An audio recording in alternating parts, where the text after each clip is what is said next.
What is up, beautiful human? I hope you're having a lovely day wherever you are. I am having a pretty good day. I I binged a lot of nerd gummy clusters yesterday, and I definitely feel it today. I normally don't do a whole lot of sugar, but sometimes in the depths of existence, is this coping? A dopamine binge just hits the spot. That's kind of what I want to talk about today. It's why life feels so foreign when we're not consuming endless dopamine. It's hard.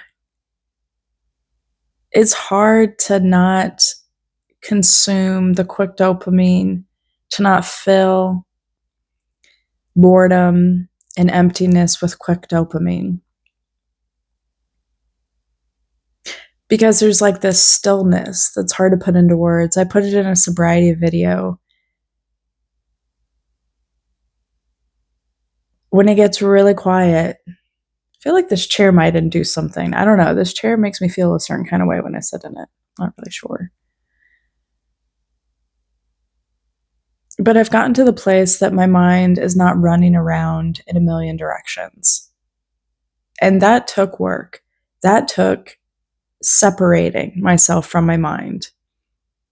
Because your mind will try to make all these connections. You know that internal voice? A lot of people don't have that. The one that's talking to you all the time. I Googled this before. It's something like 13% of people. You should look it up to quote me. It's either 13 or 30%, something like that, of people have that internal voice, and a lot of people don't. And I thought that was fascinating because it's not like there's people that are conscious, there are people that are not. So what is that voice? It's probably something we picked up along the way, right? And our inner voice, at least my inner voice, unfortunately was not the most kind. It was not the most loving. And I forget where I grabbed it from, but it was said that the way you talk to your kids is going to be their internal voice. And that resonated for me. I always had this voice in my head that was like, you're not doing enough. You're not good enough. Do better. Be better. Don't try that. Don't do that. You can't afford that. You can't take that risk. Be careful. So much caution. So much unnecessary dialogue, too. So much noise overlaying on everything. And I was like, I don't need that. And I've had experiences where I've done intense meditation. So it has showed me that that voice is optional. You don't need to keep identifying with that voice if you don't want that voice in your head anymore.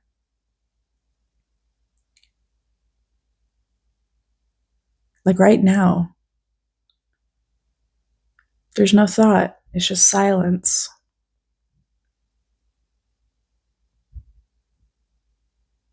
It's nice. It's so nice. But this very thing that I find nice in this moment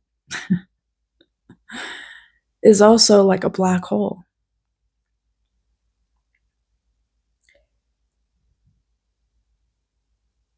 And when it becomes a black hole and we don't fill it with anything, dopamine, nerds, jelly beans, fast food, or other stuff too, porn, games, whatever it is. It doesn't even matter what it is. That's the thing. It's just 1,000 different ways you get the same thing. You're trying to fill that black hole.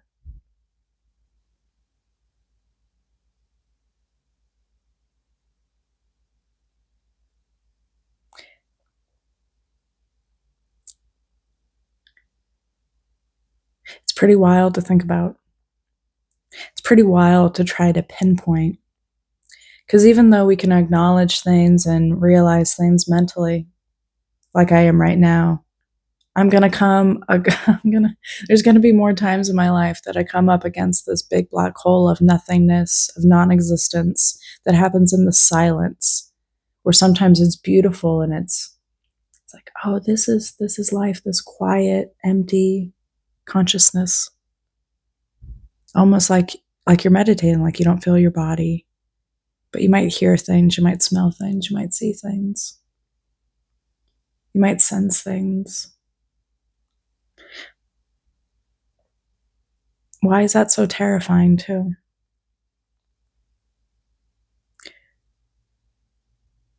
I think it reminds us that we actually don't exist, that it's also temporary and fleeting, that nothing even matters. But it does matter at the same time. It's that duality of it. It's like, well, the same feeling can make you, someone, even in different snapshots and times, make you feel like you've got it figured out. This is life. And in another moment, it makes you feel like you don't know what you're doing at all.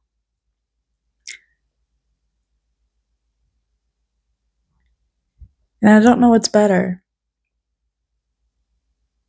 you know? Everyone I've talked to, for the most part, on this topic, at least that's coming to mind, doesn't have a good answer for why it is so hard to just sit with ourselves. I talked to my parents about it. They say, well, you just got to stay busy. Like, you just got to keep doing stuff.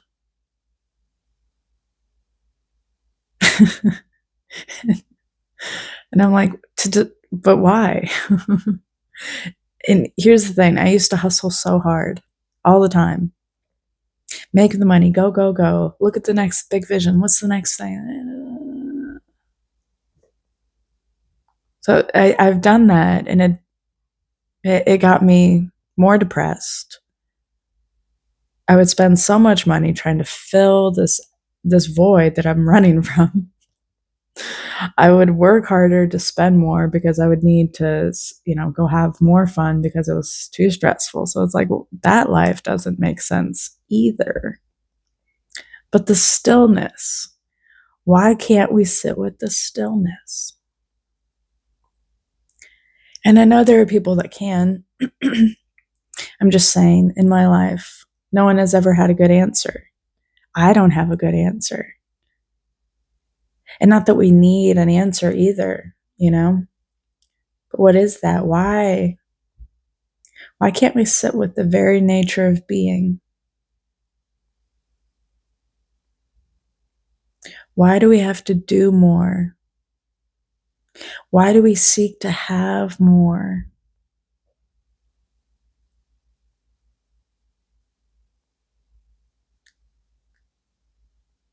All of these things just feel so perverted from our natural state.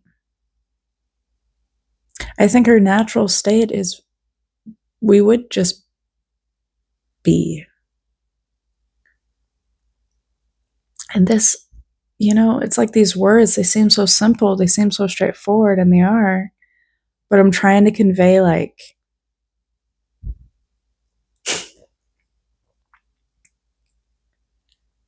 it's overwhelming.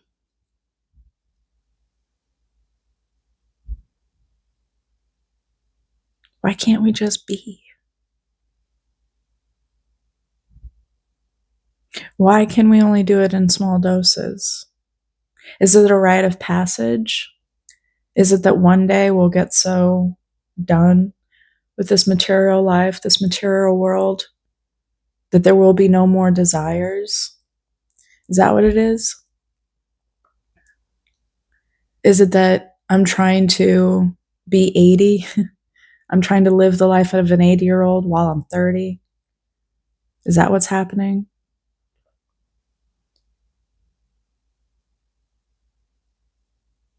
I don't think desire is a bad thing. I think you should let it help guide you. I think your joy should guide you.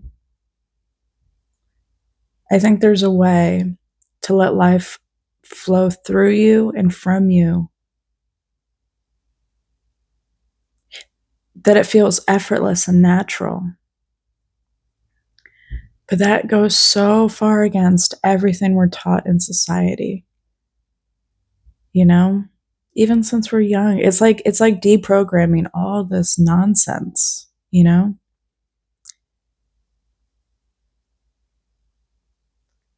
It's like we're all just like starving to be seen. We're starving to find our flow in life. You know, people's behavior, sure, it's annoying, right? A lot of the stuff that's online, it's annoying, you know? Just this mind numbing stuff. But you look behind that, right? You can imagine what kind of human is behind that. Maybe it's a teenager finding their way, you know, and this is the only success they've ever had, so they're going to keep doing it. Or they're caught up in the pressures, you know, we've all been there. So they perpetuate it. And then so many do it that like it becomes what you do.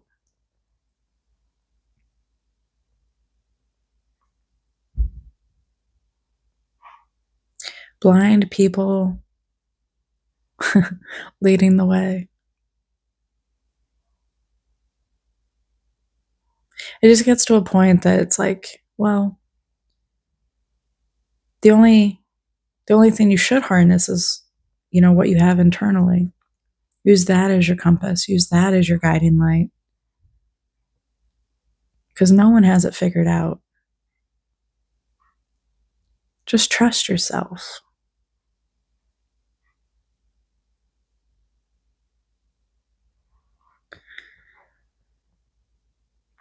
So many of these perplexing things, these experiences, these thoughts, these feelings.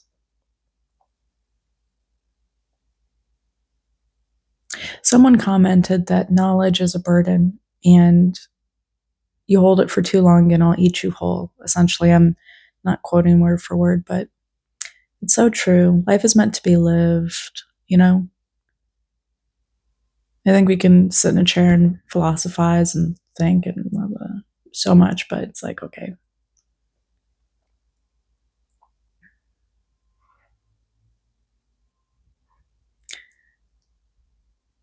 like anything, it just catches momentum and it goes and it grows. And before you know it, it's who you are.